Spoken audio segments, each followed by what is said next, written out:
comment bien identifier ton objectif de musculation, comment construire tes séances, combien de séries, combien de répétitions, combien de récup. Salut, commençons par le début. La première des choses, c'est de bien définir son objectif. C'est-à-dire, qu'est-ce que je veux vraiment? Qu'est-ce que j'aimerais comme finalité? Disons qu'on sait tous pourquoi on est là et qu'on sait à présent pourquoi on veut se construire un programme de musculation. En bref, c'est bon, tu as défini ton objectif. Tu es motivé, tu es déterminé, tu vas enfin t'inscrire en salle de sport et tu as tellement d'avis différents sur comment t'entraîner que tu ne sais plus où donner de la tête. Push, pull leg, SBD, full body, circuit training, un groupe musculaire par séance. Bref, c'est le chaos total. En vrai, ne t'inquiète pas, on est tous déjà passés par là et aujourd'hui, je vais essayer de t'aiguiller un petit peu pour que tu saches comment toi-même faire tes séances. Bah ouais, parce que si tu vas dans les extrêmes, tu vas prendre un bodybuilder qui va à la salle de sport du coup pour faire de la compétition, une petite mamie qui va juste pour s'entretenir. Pourtant, ils vont aller dans la même salle, ils vont donc utiliser les mêmes machines. Mais alors, qu'est-ce qui va changer concrètement ? Bah oui, Jamy. C'est tout simplement parce qu'ils n'ont pas le même objectif et c'est à partir de maintenant qu'on va commencer à y voir un peu plus clair. Énorme. Il est donc primordial dans un premier temps que tu définisses ton objectif comme on l'a fait précédemment. Attention, je ne veux pas qu'on parle de sèche, de prise de masse, etc. Utilise des mots simples avec un vocabulaire qui t'appartient. Du style, je veux prendre du muscle et avoir un dos triangle. Ou par exemple, je veux soulever tant de kilos au développé couché. Une fois que tu as bien défini ton objectif, il est primordial de savoir combien de séances tu vas pouvoir faire dans la semaine. Car si tu t'imposes un rythme trop élevé dès le début que tu ne pourras pas respecter, ta motivation va baisser, tu seras dans l'échec et tu vas abandonner. Projette-toi sur quelque chose de raisonnable que tu es sûr de pouvoir tenir. Mieux vaut commencer peu sur du long terme et pouvoir augmenter au fur et à mesure que l'inverse. Car c'est uniquement en ayant une assiduité que tu pourras progresser. Et en effet, de savoir combien de séances par semaine tu vas pouvoir effectuer, cela va te permettre de pouvoir répartir tes groupes musculaires que tu veux travailler dans chacune de tes séances de façon stratégique. Par exemple, si tu as 3 séances par semaine, c'est là qu'on va pouvoir faire du push-pull leg, par exemple, ou encore du SBD. Et ça, selon les affinités. Bah oui, parce qu'il est très important de ne pas oublier qu'on est aussi là pour prendre du plaisir, que ça doit nous correspondre. Si tu n'as qu'une seule séance dans la semaine, par exemple, on peut privilégier un full body. Si tu as 2 séances dans la semaine, par exemple, on peut faire soit une séance haut du corps et une séance bas du corps, ou alors une séance avec tous les muscles antérieurs et la seconde séance, tous les muscles postérieurs. Enfin, si tu as 5, 6, voire 7 séances de musculation par semaine, soyons fous, bien que la 7e, je ne la conseillerais jamais, faut toujours garder un petit peu de repos, ce schéma va te permettre de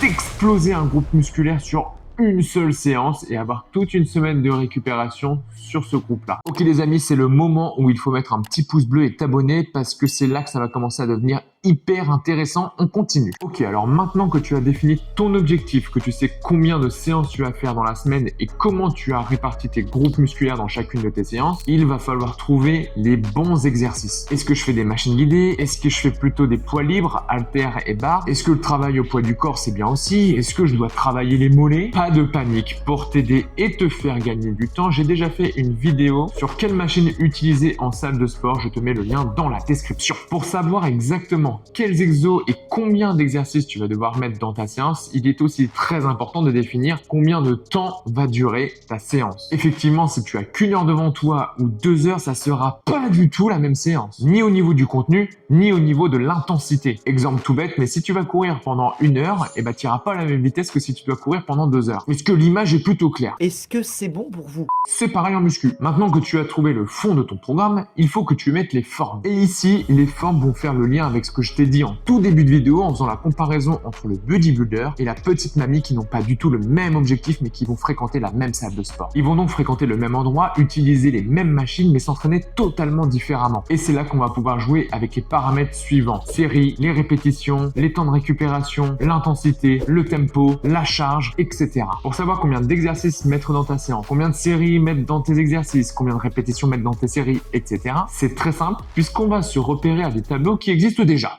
Le travail bouclé. C'est un tableau qui te donne déjà tous ces paramètres précis selon ton objectif. Tu vas tout simplement aller sur internet et taper tableau des objectifs en musculation. Tu vas aller dans la rubrique photo et nous allons prendre un des premiers tableaux. Disons qu'à partir de maintenant, je veux définir mon objectif et je veux prendre du muscle et avoir un dos triangle, mais dans l'autre sens. Ok? Je vais donc être dans la catégorie volume musculaire. Je sais donc que pour faire du volume musculaire, je vais devoir faire sur chaque série 8 à 10 répétitions avec un pourcentage de charge qui correspondra à mon 1 R RM, une répétition maximale qu'on va voir juste après. Je n'ai plus qu'à calculer combien de temps va me prendre une série, donc 4 pour faire tout l'exercice, et ainsi je vais pouvoir calculer combien d'exercices je vais pouvoir mettre dans ma série pour respecter le temps de ma séance. Une fois que tout est clair, le tour est joué. Enfin, pas tout à fait. C'est là que nous allons attaquer une des choses les plus importantes, mais également l'une des raisons pour lesquelles beaucoup de gens ne progressent pas en salle de musculation. Je sais que je vais pas me faire que des copains sur ça, mais c'est la réalité. Alors tant pis. Et on y va. Les ARM. Comme on l'a dit précédemment, une répétition maximale. Bah oui, parce qu'une fois que tu as identifié tout ce qu'on a vu précédemment, comment tu sais quelle charge tu dois mettre sur ta barre, par exemple? Si tu te réfères au tableau qu'on a vu précédemment, tu vois qu'on parle en pourcentage de 1 RM. Donc concrètement, une répétition maximale, c'est-à-dire combien de kilos tu lèves en une seule fois, mais le plus lourd possible, évidemment. Et là, pour le savoir, il y a deux méthodes. Soit la méthode empirique, soit la méthode théorique. La méthode théorique, elle est un peu plus sécure parce qu'on peut le faire tout seul. Prenons par exemple le développé couché pour que tout le monde sache un petit peu de quoi on parle. Eh bien, il va falloir que tu fasses 10 répétitions complètes réussies avec la plus grosse charge possible. Donc en faisant 10 répétitions, on reste dans une zone plus ou moins de confort où on sait qu'on va pouvoir relever la charge même si on galère. C'est-à-dire que si on arrive à 7-8 répétitions, on sent que la suite ne va pas passer, on est encore en capacité de poser notre barre. Le but sur la méthode théorique est donc de bien réaliser 10 répétitions le plus lourd possible, donc en principe comme si la 11e n'allait pas passer. Par contre, à contrario, si la 9e réussit et que la 10 n'est pas complète, alors c'est un échec. Une fois que tu as ton max théorique, c'est une formule qui est toute simple que je t'affiche ici. Donc tu as juste à remplir par rapport à ce que tu as soulevé et puis après tu connaîtras ton max en une fois théorique. Ensuite, il y a la méthode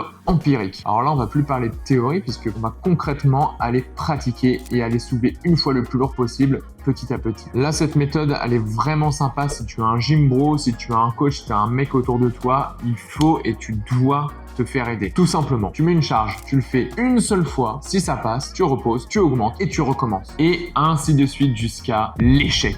Peu importe la méthode, mais une fois que tu as ton max, on va dire que par exemple, je lève 100 kg au développé couché, eh bien je devrais faire 4 séries de 8 répétitions à 78% de mon ARM, donc 78 kg, avec 2 minutes de récupération pour être dans mon objectif volume musculaire. Maintenant que vous avez toutes les cartes en main pour progresser, dites-moi en commentaire c'est quoi votre objectif à vous. Je veux savoir lequel est le plus recherché. Est-ce que c'est force? Est-ce que c'est volume? Est-ce que c'est endurance musculaire? Ou est-ce que c'est un autre? Allez, bisous!